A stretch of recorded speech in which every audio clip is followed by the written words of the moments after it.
it's K-Dub here with another episode of CryptoZombie. Welcome back to the channel. Hope you're having a great day today. Bitcoin is still in the $19,000 level. We're kind of just hanging around, barely moved since yesterday, around a 0.3% move. Having a look right here, we did try to have the breakout. You can see right here we had a wick. We got up to about $19,535. We have had a slight pullback as we continue sideways, and the anticipation is mounting and mounting. And the question is, can we actually have a Bitcoin all-time high today?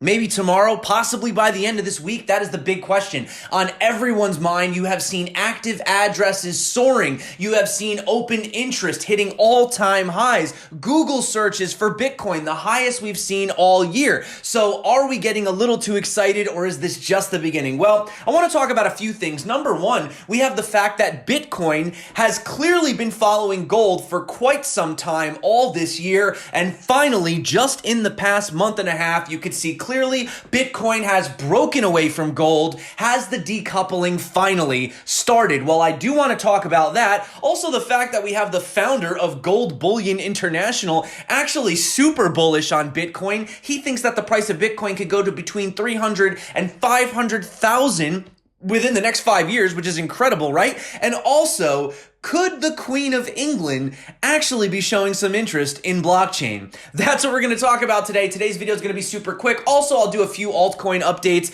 of some ones that we've talked about on the channel. And if that sounds good to you, you know what to do. If you are not subscribed, consider it. Definitely check out the free Telegram group and drop a comment below if you want to win a Ledger Nano S. We give one away every Monday. Now, Bitcoin is still continuing its parabolic trend. We have not broken the trend. In fact, every single time we come to the bottom, we touch it, and we have a bounce. We touch the line, we have another bounce, and another bounce. But the question is, can we really continue to go straight up forever? Well, at the rate things are going, things could get incredibly bullish. Now, check this out. The interesting thing is that we did actually have this breakout where we tried to get up above 19,400, and look at this. We came down and we perfectly retouched the previous resistance. You can see the resistance right here. We touched it again, finally broke out of it, and boom. Now the resistance has acted as support. And what did I tell you guys about when resistance becomes support? This is something that I really want to look for in a continuation.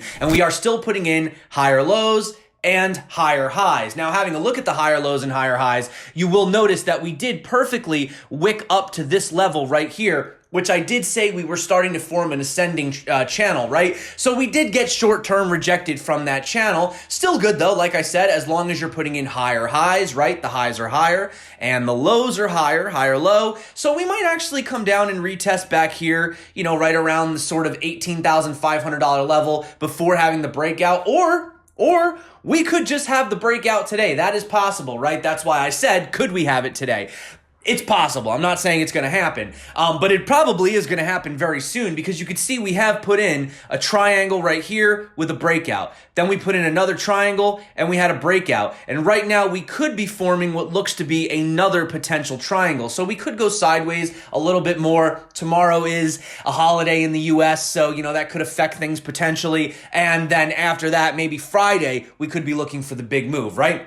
Having a look here though, looking at the ultimate weekly resistance of 19,388, this seems to be the level that everyone is watching. You can see after this, there is not much more to go, and it is pretty much price discovery for Bitcoin after that point. Now, having a look right here, there is that potential that we do come back down into the triangle. Maybe we're not 100% ready to break out, and then we do continue sideways. However, there has been a lot of positive momentum for Bitcoin lately, so there is that chance that we might actually have the breakout. Also, just wanted to give a shout out to Ben from Bybit. And by the way, this is the reason why I actually like Bybit compared to some of these other guys, especially over at BitMEX, for example. Don't use BitMEX. We all know that they have these scam wicks. Well, over on Bybit, there actually was 2 major wicks on Ethereum, and Ben says if any client's stop loss, conditional, or limit order was triggered and executed on the off-market price, please contact our support and we will examine and reimburse. Please be patient.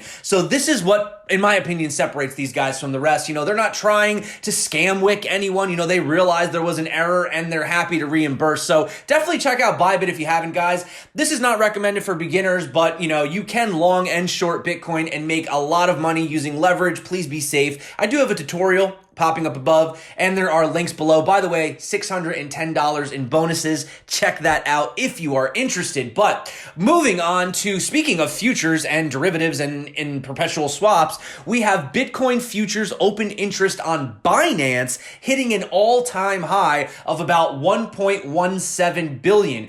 This shows the massive interest in Bitcoin and cryptocurrencies and altcoins. Altcoins have actually been taking off lately. We're going to talk about some altcoins in a bit. But you can see right here, as I had in the beginning, this was from CryptoZombie, and he was just basically saying that Bitcoin has clearly decoupled from gold. Now, I think you can tell from early this year, you know, it pretty much looked like everything was following in the same path, but now you're seeing Bitcoin taking off with gold pulling back.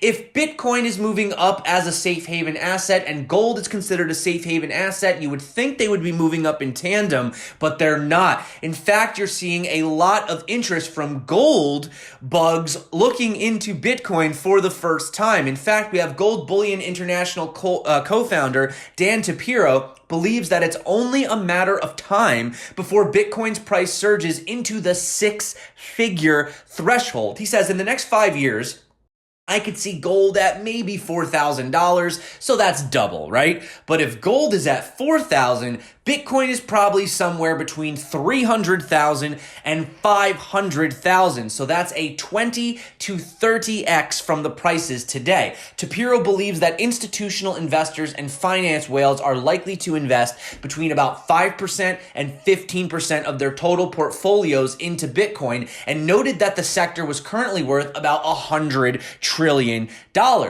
That's a huge chunk. I mean, 15% of 100 trillion is 15 trillion. $15 trillion that could potentially flood the market cap into Bitcoin. Bitcoin sitting only at about a 300 billion, 350. I don't even know what it is. What is it for? I don't even remember what it is. Haven't looked at the market cap in a while, but it's certainly nowhere near the $1 trillion level yet. He says gold is a store of value, but that's the only aspect that it has. Bitcoin is an entire network, and that's why he believes it will be much bigger than gold. CNBC host Jim Cramer, you might have seen him recently talking about it. I did a couple retweets over on my Twitter. He believes that Bitcoin is the future. He says, I think that my kids, you know, when they get my inheritance, they won't feel comfortable with gold, and they will feel comfortable with cryptocurrencies. Now, talking about mainstream media, Brian Kelly, Bitcoin bull. Currently, he's saying maybe we should exercise some caution. Now, there has been some insane exuberance in the markets. I would somewhat agree with him that things are getting a little overheated. It's a little hot right now in the crypto markets. He says more than any other asset class in the world, Bitcoin is subject to FOMO, and we are starting to see speculative coins, altcoins, coins under $5 starting to go up 30%. 40% per day. Maybe because new investors don't really know the difference, right? They think, oh, XRP is cheap. It's only a few cents. But you really have to look at the market cap when you're trading, right? If you don't know what I'm talking about, I've spoken about it. We'll get into that another day. But he also says that the newly number of created addresses is similar to that of January 2018 high. According to Kelly, these developments could also suggest an upcoming price correction. He commented that whenever you get that big of address growth, it's a caution sign. He also stated that Bitcoin bulls could be fearful or should be fearful because the interest rates that are charged on margin positions are going much higher. Now, let's talk about the fact, though, that there is a lot of interest in Bitcoin right now. In fact, we have actually seen the Google searches for Bitcoin at an all-time high for 2020. So right now, or actually yesterday, technically, Bitcoin searches hit an all-time high in the United States. So yeah, I mean, maybe you might even be a new viewer watching right now. Maybe this is your first time ever watching CryptoZombie. Welcome to the channel. Welcome to the wacky world of crypto if it is your first time. But yeah, I mean, a lot of people got interested in Bitcoin, and we know that this happens as the price goes up, as the price gets to those critical levels, those previous historical levels, the $20,000 level, right? And here is something crazy. So the Queen herself, maybe though not necessarily interested specifically in Bitcoin, has shown potential interest in blockchain. So check this out. The Center for Evidence-Based Blockchain, or the CEBB, who put out the report back in September, published a report in the rather serious-sounding Journal of the British Blockchain Association, the world's first peer-reviewed scientific blockchain journal. Well, it seems that the CEBB has now set its sight on pastures more majestic. Its chair, Dr. Nassim Naqvi, who is also the JBBA's editor-in-chief and British Blockchain Association's president, appears to have sent Her Majesty the Queen a copy of the latest issue.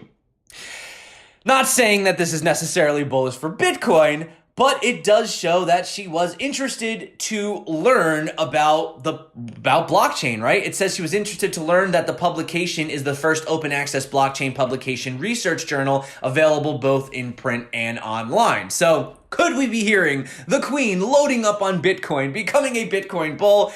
That might be pushing it, but I just thought this was a fun story for today. Now, let's talk about some altcoins. Everyone's asking, is it alt season? We've seen altcoins 50%. We've seen a few 1 or 2X's recently, right? One coin that's actually up double since the first time we spoke about it was Alliance Block. Now, the first time I had mentioned this on the channel, it was around 4 cents. Currently, we're sitting at around 10 cents today. Now, they do have an update with another project that I mentioned in my top 10 altcoin picks for this year.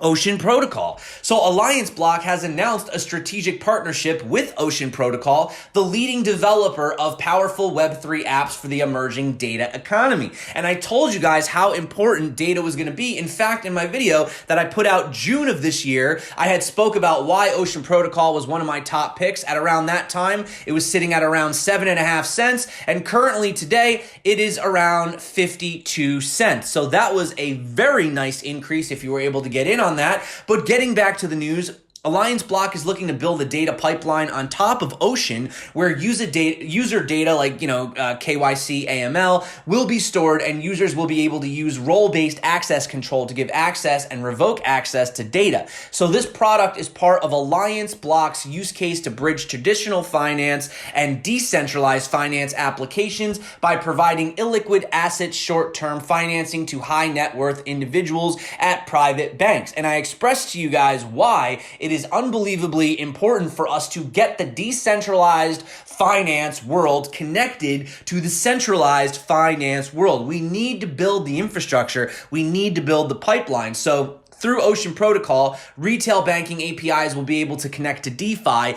in a way that is compliant with financial regulators. And in addition, Alliance Block will receive a grant from the Ocean Shipyard program, spearheaded by a heavily experienced team of ex-JP Morgan, Barclays, BNP Paribas, and Goldman Sachs investors, bankers, and quants. Alliance Block is on a mission to disrupt the $100 trillion securities market and become a major player in decentralized finance and open banking. And imagine what would happen if they were actually able to lay that infrastructure and really bring in all of that money sitting on the sidelines. So that is definitely something to keep your eyes on. Also, let's do an update on CyberFi. This is another project that caught my eye. As you guys could see, I mentioned this on November 16th. Price was about $2.30. And I said what got me interested was actually the fact that the market cap was below $1 million, but not just that, but essentially what these guys are trying to do over at CyberFi. If you're familiar with sort of what Wi-Fi is doing, where they find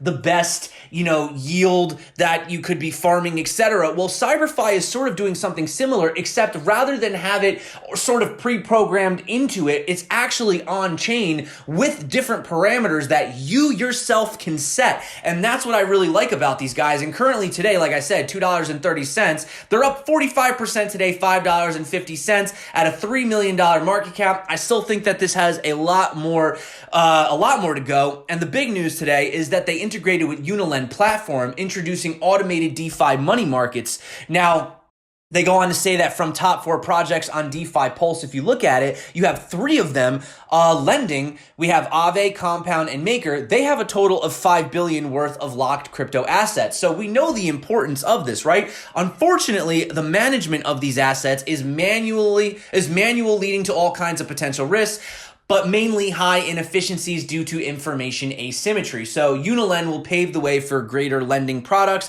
and CyberFi will provide an automation layer to solve many problems inherent to the DeFi space. So definitely keep your eyes on that. Also, big day for Bonded. They are looking to allocate 1% of their total supply from unsold tokens to who provides liquidity. So if you're looking to provide some liquidity, that could be an incentive for you today. So that is Bonded, ticker Bond. Check that out. Don't confuse it with the other one, which is like Farm Bond. I think there's a few Bond, but anyway, check that out if you guys are interested. And friendly reminder, 40% off Ledger Nano hardware wallets if you guys want. Make sure you use the link below and enter the code Black Friday 20. And that is it for me today, guys. So having a look at Bitcoin, could we potentially see that breakout today? Maybe, possibly. We may consolidate a little bit more. You know, like I said, we are going to have that holiday coming up. Things could get a little bit slow. We could have an explosive move on Friday. And yeah, we could be sitting at a new all-time high for Bitcoin by this time next week. Let me know what you guys think. Are we getting too bullish? Is it time to become a Bitcoin short-term bear? Are we looking to sell? Are you selling your Bitcoin? Are you hodling? What are you doing right now? Drop that below in the comments. Let me know. But that's it for me today. Thank you so much for coming back to the channel. You guys rock. You're the reason that I do this for the most part every single day. Enjoy your day. Enjoy your, some people have some time off right now because of the holidays, so enjoy your time off if you're in the US, and that is it for me. Join the free Telegram group. That's it. I think we're done for today. You guys rock. You know I love you. My name's K-Dub. This is CryptoZombie. Until next time, stay crypto, and of course, peace out.